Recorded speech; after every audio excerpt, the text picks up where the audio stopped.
तपाईलाई विश्वास नलाग्न सक्छ। महाभारतकालीन युगमा महाशक्तिशाली भीमसेनले प्रयोग गर्नुभएको गदा आजसम्म सुरक्षित रहेको छ। आजको भिडियोमा म त्यस युगमा भीमसेन स्वयंले प्रयोग गर्नुभएको गदा रहेको स्थानको भ्रमण लैजान्छु। यस स्थानमा जाने बाटोदेखि लिएर यस स्थानको रहस्य पनि यसै भिडियो मार्फत दिने प्रयास गर्नेछु। भिडियो एकदम रोचक रहेको छ, स्किप नगरी अन्तिमसम्म हेर्नुहोला। Welcome to the travel journey to the mysterious Rasgaon, where it is believed to have real myths used by Bhimsen. नमस्ते साथीहरू, तपाईलाई मेरो यो अर्को ट्राभल ब्लगमा स्वागत छ। हामीले हाम्रो जर्नी खुरकोटबाट सुरु गर्यौं। हामीले रजगाउँ जानको लागि मन्थली बजार पार गर्दै तामाकोशी नदी पार गरेर जानुपर्ने हुन्छ। हामी अहिले मन्थली बजार प्रवेश गर्यौं। मन्थली बजार रामेछाप जिल्लाको सदरमुकाम रहेको छ। मन्थली बजारमा अहिले थुप्रै पक्की घरहरू देख्न सकिन्छ। नजिकको गाउँबाट मानिसहरू यहाँ सामान किन्न आउने गर्दछन्। मन्थली बजार पार गरेपछि बाटो दुईतिर फाट्छ। दाहिनेतर्फ दोलखा जाने मुख्य राजमार्ग र देब्रेतर्फ एउटा बाटो जसले तामाकोशी नदी पार गर्छ। हाम्रो लक्ष्य स्पष्ट थियो, त्यो बाटो हुँदै भीमसेन मन्दिरसम्म पुग्नु, जहाँ भनाइअनुसार भीमसेनको वास्तविक गदा अझै सुरक्षित रहेको छ।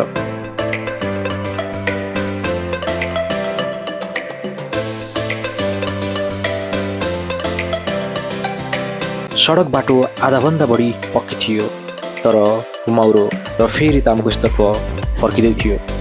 हामी रजगाउँ पहिलो पटक जाँदै थियौँ, त्यसैले स्थानीयसँग बाटोमा सोध्दै खोज्दै जान्थ्यौँ। हामी गन्तव्यतर्फ जाँदै गर्दा एक सुन्दर बस्ती हुँदै जानुपर्ने हुन्छ। यस बस्तीको नाम मुगिटार हो। यहाँको बस्ती बाक्लै देख्न सकिन्छ। मुगिटार मन्थली नगरपालिका भित्रै पर्दछ।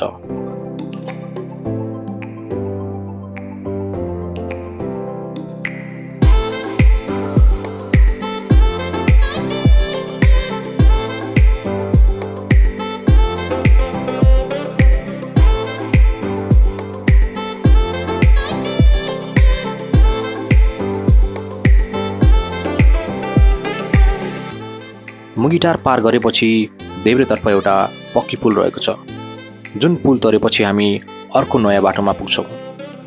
केही बेरको यात्रापछि हामीले पक्की सडकलाई छोडेर कच्ची सडकको यात्रा तय गर्नुपर्ने हुन्छ। रजगाउँ खाडादेवी गाउँपालिका वडा नम्बर 4 मा अवस्थित रहेको छ। यहाँ एक विद्यालय पनि रहेको छ, जुन विद्यालयको नाम श्री भीमेश्वर प्रसन्न कडेल सेकेन्डरी स्कुल हो। विद्यालयसँगै मन्दिर रहेको छ।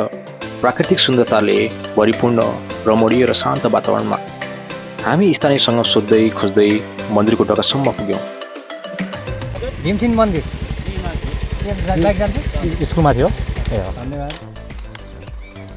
मन्दिरभित्र प्रवेश गर्दा इतिहासको गन्ध र धार्मिक ऊर्जा सधैँ अनुभव भयो।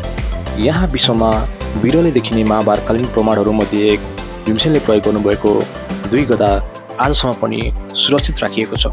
यहाँको स्थानीयको भनाइअनुसार एउटा ठुलो गदा लगभग 100 केजी हारारको पनि थियो, जुन एकजना मानसिक सन्तुलन गुमेको व्यक्तिले लगभग 2041 सालतिर यसै तामाकोशी नदीमा फ्यालिदियो। आउनुहोस् अब मन्दिरलाई नजिकबाट अवलोकन गरौँ। ल यो पहिलो अटेम्पमा चाहिँ हाम्रो अनिल सर हुनुहुन्छ। उहाँले भीमसेनको गदा उचाल्न जाँदै हुनुहुन्छ। ल हेरौँ है त उहाँ कति शक्तिशाली हुनुहुन्छ।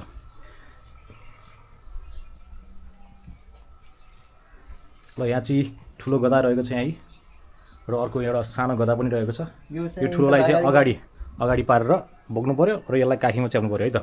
र यो मन्दिरको 3 राउन्ड सासै नफेरिकन जानुपर्ने हुन्छ, तर सास नफेरिकन गाह्रै होला। ओ ल ल ल ल उचाल्नु भयो है त। काखमा कसरी राख्नु हो यसरी? त्यसरी नै त होला नि। कता बाटो जानु? ल यता यो राउन्ड दायाँ राउन्ड राइट। ल ल एकदम कुदेर है।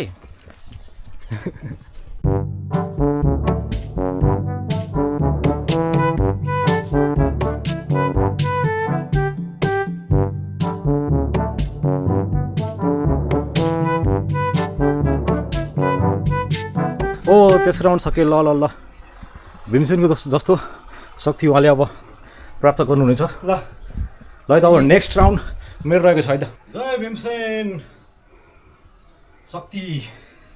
ल है त म यो गदा उचाल्न जानेछु। सक्छ नि हेरौँ है त। ओहो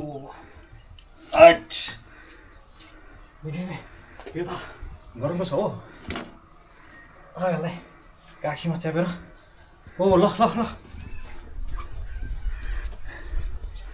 जय भीमसेन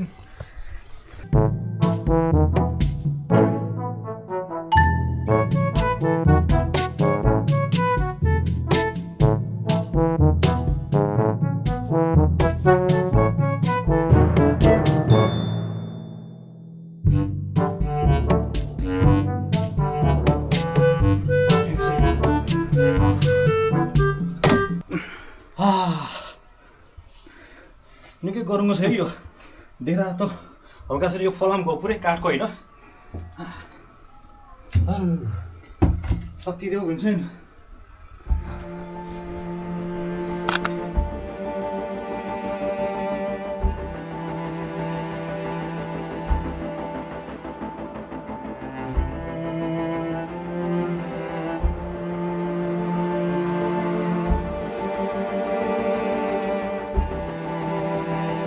यो मन्दिरको पछाडि चाहिँ यहाँनिर देख्न सक्नुहुन्छ एउटा यस्तो छ पाली यहाँ चाहिँ हात छिराउने हो होइन ल म यो ट्राई गर्न जानेछु है त यो चाहिँ आँखा चिम्लो गरेर छिराउनु पर्ने हुन्छ सिधा उग्यो जय भीमसेन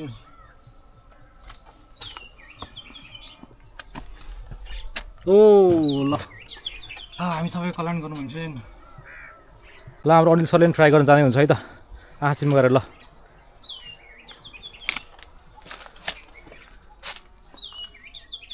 ओ पहिलो एटेममा उहाँले सक्नु भयो ल दोस्रो एटेम ल भीमसेनको नाम लिनु न ए नामै लिएन त